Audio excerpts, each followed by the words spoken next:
Ever wonder why extreme stress makes you act like a completely different person? Well, in our final installment, we're talking about how your inferior personality function can serve you or can turn you into an unrecognizable stress case. Kent, I'm going to dominate this mind share because I'm excited to talk about something that I don't think a lot of people have experienced yet, and that is the new Siri AI. Did that sound like an Apple presentation? Yeah, that actually works. The new Siri AI. We've been running the public beta of OS 27, and after many years of a poorly functioning, if not just pure maddening Siri, I am very excited to tell you that the new Siri AI actually works and works really well. And I can't tell you, as people who are all in the Apple ecosphere, what a relief this is.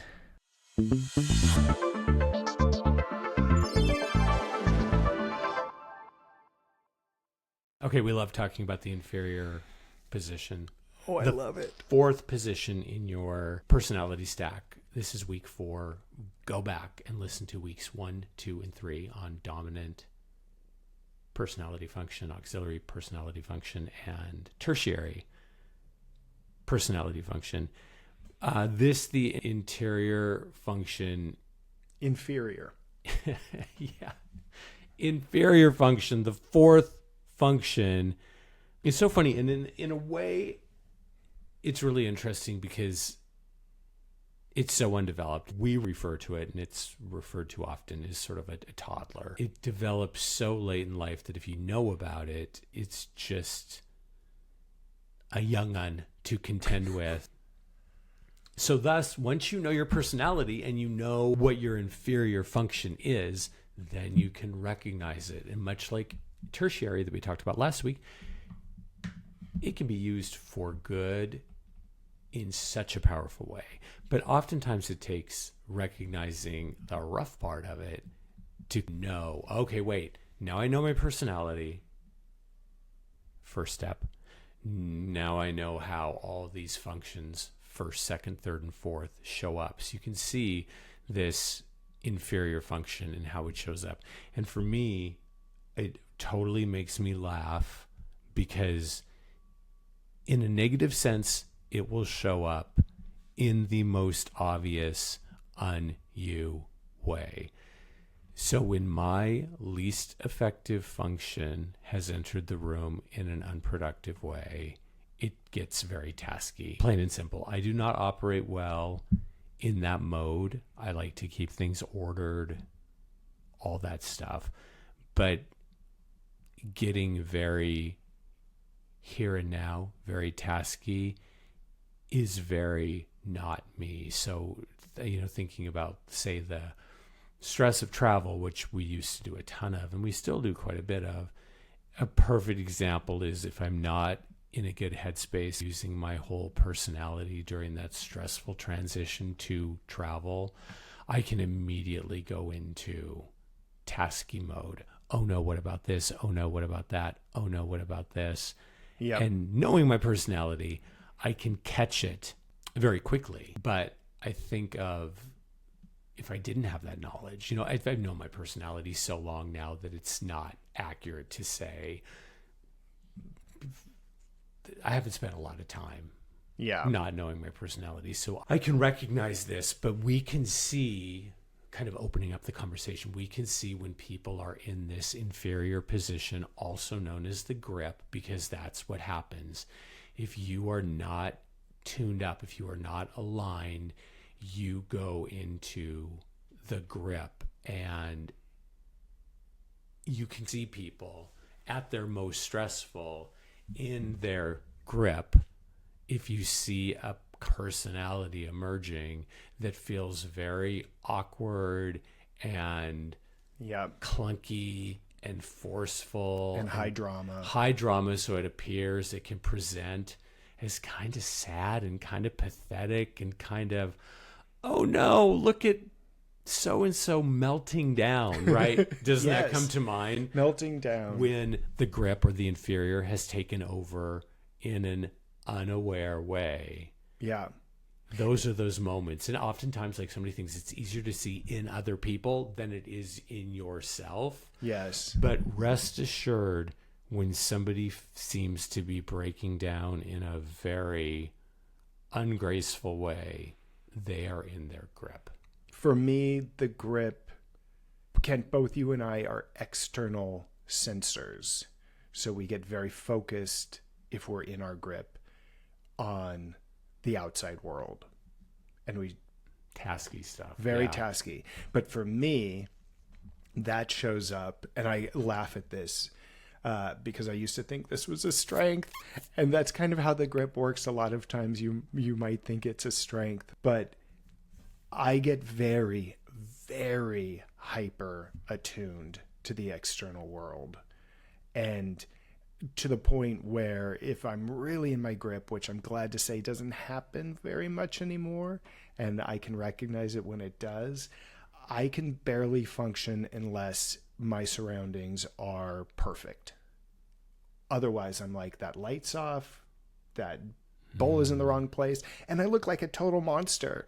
Like, I completely can't function if my external surroundings aren't serving me. But that, in fact, is the grip. Thanks for listening. We'd be honored if you'd subscribe, like, and share. It means the world to us.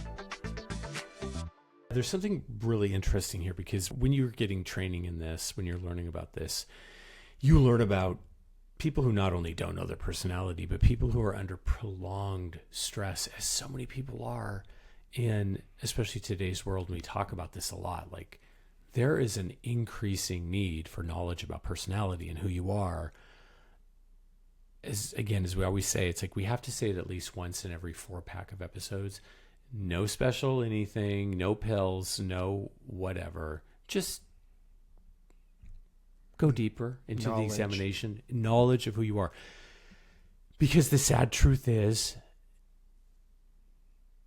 there are so many people that are so stressed out that they're operating completely in their inferior function, or they're not completely in their inferior. They're operating from their inferior function. And it's they say when the grip takes over, you can feel completely out of character, hypersensitive, tunnel vision. And when you're observing it, this is how it can feel in people. It's when you look at people, that person on the street, or that loved one going through something, or that friend making mistake after mistake after mistake, where you say, what is wrong with this person? This inferior position can rise to the top under extreme stress. And we've talked about the opposite of running smoothly. Yeah. During, I think, 2 of the 3 episodes so far. When you have mild stress, you can tend to lean way too much into your dominant, making you this kind of unbearable know-it-all.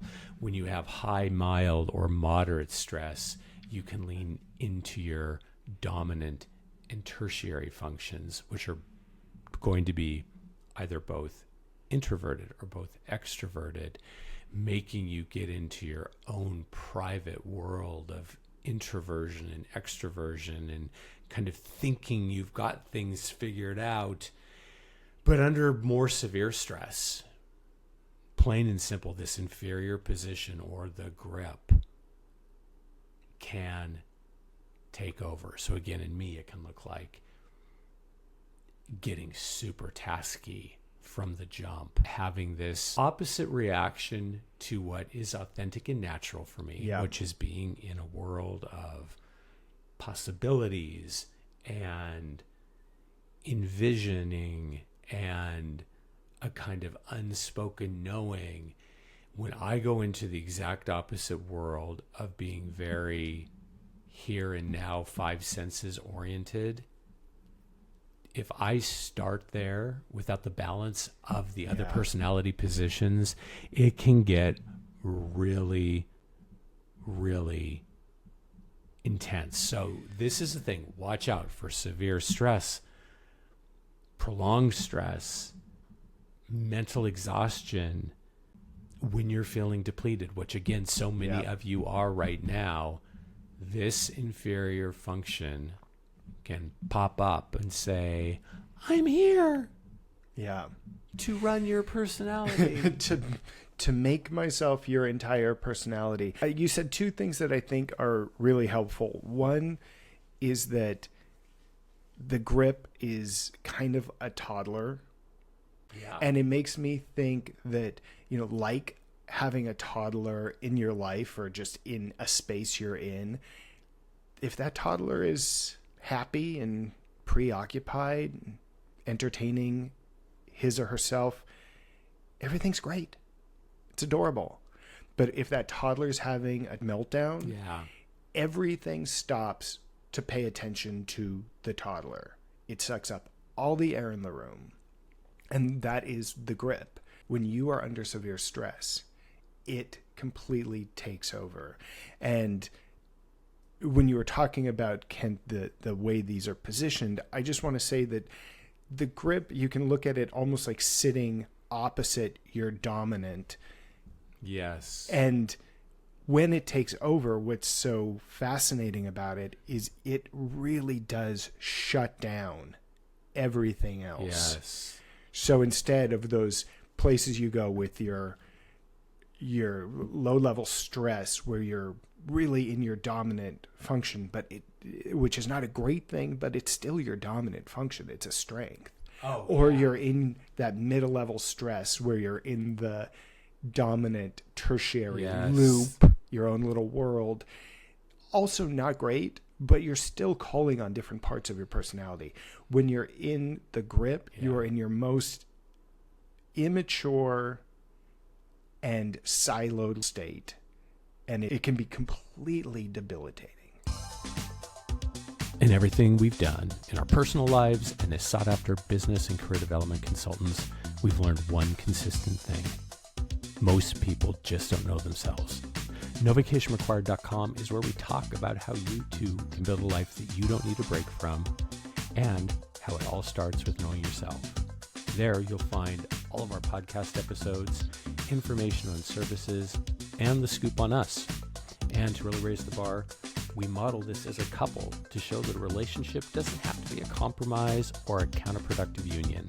When two people are each doing their own work, the heightened connection becomes a shortcut to building a no vacation required life. So this is such a strange one, and it's always mind-blowing to me. We're helping a friend going through a really, really tough time, and it just never ceases to amaze me how when things are really tough and when you are quote unquote, and our friend says this, I'm not feeling myself. How many times have you heard? How many times have you said that yourself? Have you said that yourself or heard loved ones go through that at different points? I'm not feeling myself.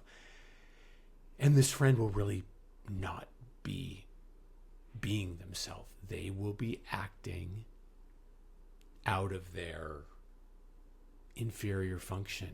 And it's the most bizarre thing about how when you're in the most, Kanan, you said that so beautifully in the last segment, the most severe kind of stress, something pulls you right down into your greatest weakness, and not from a place of empowerment, from a place of feeling stuck.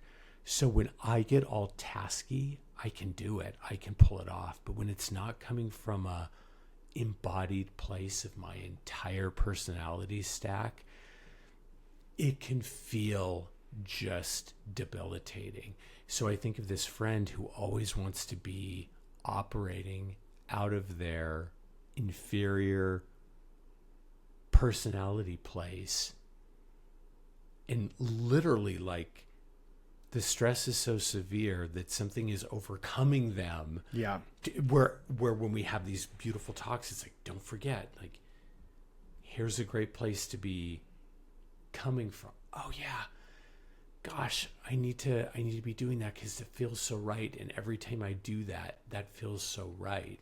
And for us, the learning is always, this is why you know yourself and you hone this and you're practicing this so that in these moments of great stress, the knowledge is already within you. Yeah. So you are working the system properly. So for like Kanan and I, it's like feeling a little stressed, stay far away from that inferior function. Yeah, because when you know yourself, you can recognize these things without knowing your personality type. The grip, although it feels terrible, can feel kind of natural, right? So if you don't know what the grip is and you don't know what your grip, what your inferior function is, you can't recognize it. When you do, you can. But I want to make sure that y'all understand that the grip is not inherently bad, because it does get talked about. I mean, even the term the grip is so kind of negative, but there is a beautiful way that the grip plays, I should say the inferior plays into your whole personality stack. And I told you before, like when I'm in my grip, I get very hyper attuned, hypersensitive to my surroundings, and it can shut down my ability to function, as a fully realized adult. I get really stuck, right? Yeah. But when everything's going well, and I'm glad to say that's most of the time, my grip serves me. My inferior serves me in a really wonderful way. Because you make it serve you. Yes. Yeah.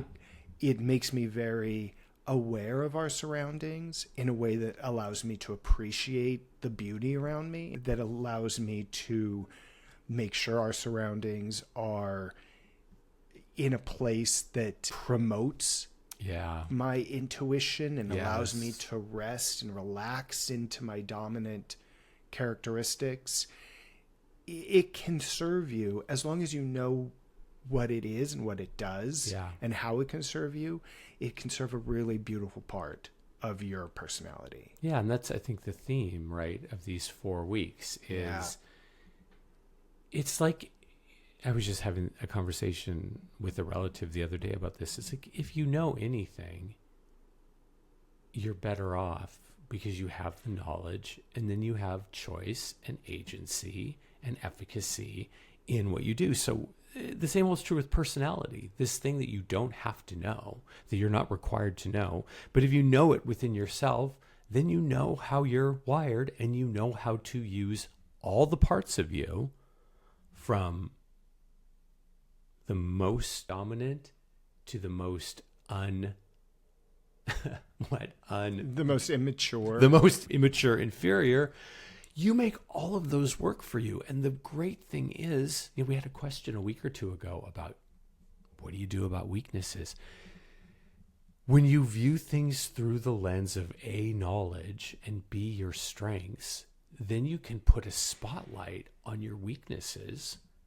And when you're coming from a place of that knowledge, those weaknesses, those tertiary, and in this case, inferior personality traits, just get lifted right up. So I know the work that we do and we encourage clients to do, with this knowledge, you've got this awareness of what is in this fourth dreaded spot. And it is no longer an enemy of you. It's this fun little thing that you know about that you're then able to stay on top of and incorporate into your personality, who you are, in a way that is completely empowering.